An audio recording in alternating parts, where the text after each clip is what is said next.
आदिवासी ग्रामस्थांच्या वतीने मी खूप खूप मनापासून आपल्या टीमला धन्यवाद देतो।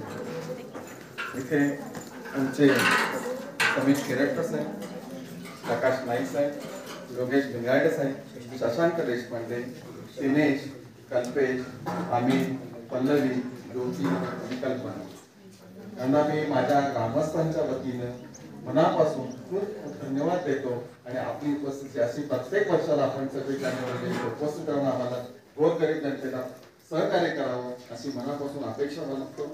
धन्यवाद।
आज आपण हा स्वागताचा समारंभ केलेला आहे, पण खरोखरच अशा प्रकारचं सहकार्य हे आपल्याला ह्या ठिकाणी मिळण्यामागे प्रेरणा म्हणायला लागेल, एक या ठिकाणी भूमिका म्हणावी लागेल, काहीतरी स्रोत म्हणावा लागेल। सुधागड तालुका रहिवासी सेवा संघ ठाणे, आपण अनेक वर्ष या ठिकाणी त्याचं नाव ऐकतोय। हा सुधागड तालुका रहिवासी सेवा संघ ठाणे स्थापन करण्यामध्ये ज्यांचा सिंहाचा वाटा आहे, त्या सुधागड तालुका रहिवासी सेवा संघाचे पहिले अध्यक्ष आमचे मामा आदरणीय विठ्ठलजी खेरेटकर साहेब यांनी तो सुधागड तालुका रहिवासी सेवा संघ स्थापन केला आणि आज त्या वृक्षाचं वटवृक्षात रूपांतर झालेलं आहे आणि आज आपल्या सुधागड तालुक्याला मदतीचा ओघ सुरू आहे।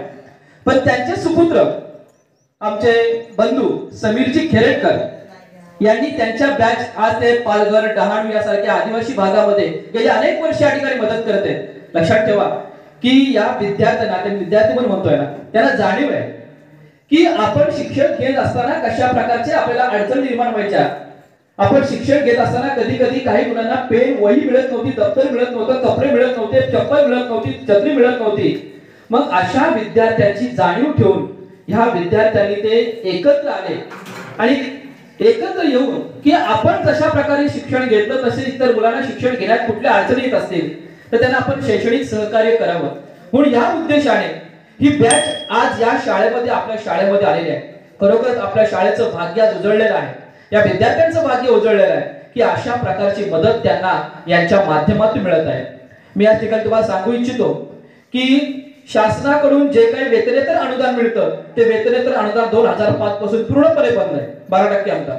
त्यामुळे शाळांना इतर कुठला खर्च करता येत नाही। मग तुमची भौतिक सुविधा असू द्या, शैक्षणिक सुविधा असू द्या, हे खर्च करता येत नाही।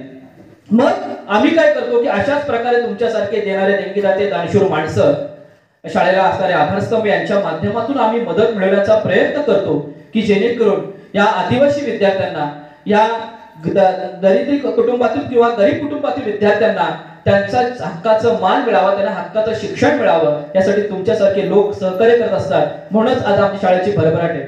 तुम्हाला सांगायला अभिमान वाटेल आम्हाला की ही आमची शाळा 2000 ची शाळा आहे। आता शाळेला यावर्षी 25 वर्ष पूर्ण होत आहे आणि या 25 वर्षाच्या काळामध्ये अनेक बॅच या ठिकाणी निघून गेलेल्या आहेत। पण ही आमची शाळा जरी आदिवासी विद्यार्थी जवळजवळ 79% आदिवासी विद्यार्थी असले तरी शाळेचा निकाल हा कधी ह्या ठिकाणी 100% लावण्याचा आम्ही 4 वेळा आमचा 100% निकाल लावलेला आहे। त्याचबरोबर 90 अबोव देखील आम्ही 5-6 वेळा निकाल लावले, यावर्षी देखील 93% निकाल लागलेला आमचा।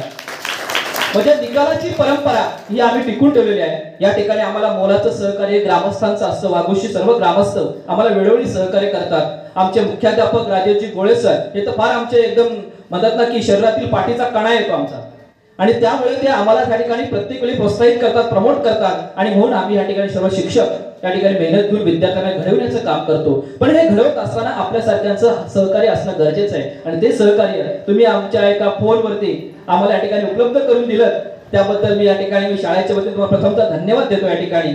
आणि मी माझ्या विचाराला थोडं प्रास्ताविकात थांबवतो आणि मी अमित प्रकाशजी नाईक सर यांना विनंती करतो की आपण या आदरणीय मुख्याध्यापक सर, राजेश गोळे सर, नरेश शेडगे सर, आम्ही नाडसूर गावात समीर खेळकर हे आमचे लहानपणाचे मित्र आहे। आम्ही ही एका वर्गातली मुलं, पहिली ते 10वी आम्ही एकत्र अभ्यास केला आणि आम्ही इथपर्यंत आलो। तर खेळकर साहेबांना उद्योजक आहेत आमचे, त्यांनी सांगितलं ह्या वर्षी आपण युद्ध करूया। गेली 11 वर्ष आम्ही हा कार्यक्रम राबवतो। त्याचा विषय एकच होता की आपण मैत्रीमधून आपण काहीतरी पुढे मुलांसाठी करूया, फक्त मस्ती मजा ह्याच्यात वेळ न घालवता काहीतरी आपण कडे, त्यासाठी हा कार्यक्रम आम्ही सुरू केला आणि आज 11 वर्ष झाली। आम्ही प्रयत्न करतो की मुलांसाठी कार्यक्रम करावा। तर खेळकर साहेबांच्यामुळे आम्ही परत आलो आज। मुलांना मी एक माजी सैनिक आहे। सफलता यश प्रत्येकाला सफल व्हायचं असतं, यश सगळ्यांना प्राप्त करण्याची इच्छा असते, मग तो शेवटचा बेंचवरचा असू दे, पहिल्या बेंचवरचा असू दे। मी सगळ्यात शेवटच्या बेंचवरचा मुलगा आहे। तर मी तुम्हाला एक श्रीकृष्णाने सांगितलेली गोष्ट तुम्हाला सांगतो। सफलता जर तुम्हाला प्राप्त करायची असेल तर 100 लोक मिळतील, 100 उदाहरणं सांगतील, असं करा, तसं करा, हे करा, जिद्द पाहिजे, हे पाहिजे, सगळं सांगतील। 100 प्रकारची उदाहरणं तुमच्या समोर उभी करतील। पण भगवान श्रीकृष्ण करता म्हणतात की जिथे आपण अपयशी होतोय, का होतोय ह्याचा तुम्हाला अभ्यास केला पाहिजे, तर तुम्ही सफल होणार। ह्या जगात 2 प्रकारची माणसं आहेत ना जी असफल आहे। पहिली जी विचार खूप करतात पण करत काही नाही, मला असं करायचं, मला तसं करायचं, मला हे करायचं, ते करायचं, करत ग्राउंड मध्ये काहीच नाही। आणि ती दुसरी आहे ज्याला करायचं, करतात खूप पण त्याला काय हेच नाही, नियोजन नाही। म्हणतात ना कर्म, विचार आणि कर्म जेव्हा एकत्र येतील ना तेव्हा मनुष्य सफल होणार। म्हणून मुलांना सांगायची एकच गोष्ट आहे, सफल होण्यासाठी तुम्ही जिद्द पण पाहिजे, तुमच्यामध्ये धाडसी वृत्ती पण पाहिजे, डेअरिंग पाहिजे, आणि तुमच्याकडे जो अनुभव येतोय, आज मी हरलोय, मला उद्या जिंकायचं आहे, ह्या गोष्टीचा तुम्ही अभ्यास करा। स्वावलंबी म्हणा, माई मला 10 रुपये दे, 20 रुपये दे, असं आयुष्यात कधी वेळ आणून देऊ नका।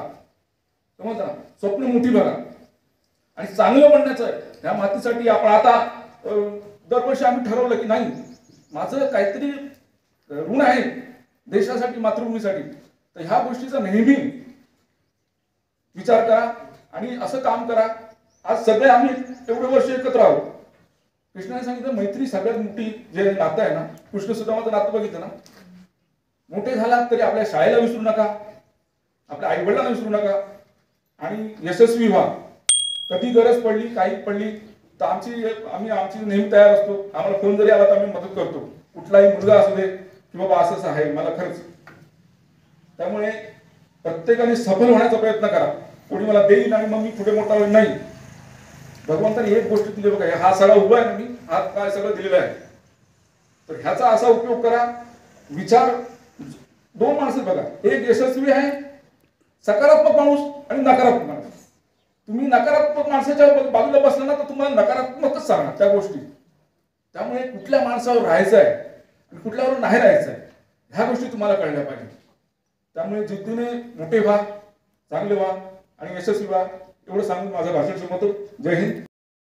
भेटलेलं आहे ते वर्तकनगर माध्यमिक विद्यालय ठाणे 1993च्या 10वीच्या बॅच कडून। या जवळजवळ कम्प्युटर वगैरे या ठिकाणी चांगल्या प्रकारचे कम्प्युटर, टेबल्स, विविध प्रकारचे शैक्षणिक साहित्य, मुलींसाठी या ठिकाणी लागणारे गरजेच्या वस्तू या ठिकाणी तुम्ही आम्हाला उपलब्ध करून दिल्यात, त्याबद्दल खरोखर या ठिकाणी मी आमच्या शाळेच्या वतीने या ठिकाणी धन्यवाद देतो, आभार व्यक्त करतो। आणि आपल्या या संपूर्ण बॅच साठी एवढंच बोलतो की कीर्ती व्हावी चौदिशांना, कर्तृत्वानं गाठावा आकाश, आपल्या प्रत्येक पावलावरती असावा अनंत फुलांचा प्रकाशच प्रकाश, अनंत फुलांचा प्रकाशच प्रकाश। आपण ज्या भूमीमध्ये आहात, भूमी सुधागड तालुक्याची भूमी, ही छत्रपती शिवाजी महाराजांच्या पदस्पर्शाने पावन झालेली भूमी आहे आणि म्हणूनच या भूमीमध्ये आमच्याकडून तुम्हाला अनेक शुभेच्छा त्या ठिकाणी आपणास रायगडाची भव्यता, पुरंदराची दिव्यता, सिंहगडाची शौर्यता आणि सह्याद्रीची उंची लाभो आई भवानी आपणास उदंड आयुष्य देव सर्वांना, हीच या ठिकाणी मी ईश्वरचरणी प्रार्थना करतो आणि आपल्या सर्वांना पुनश्च या ठिकाणी आमच्या विद्यालयाच्या वतीने शुभेच्छा देतो आणि आपले धन्यवाद व्यक्त करतो. धन्यवाद धन्यवाद. Thank you.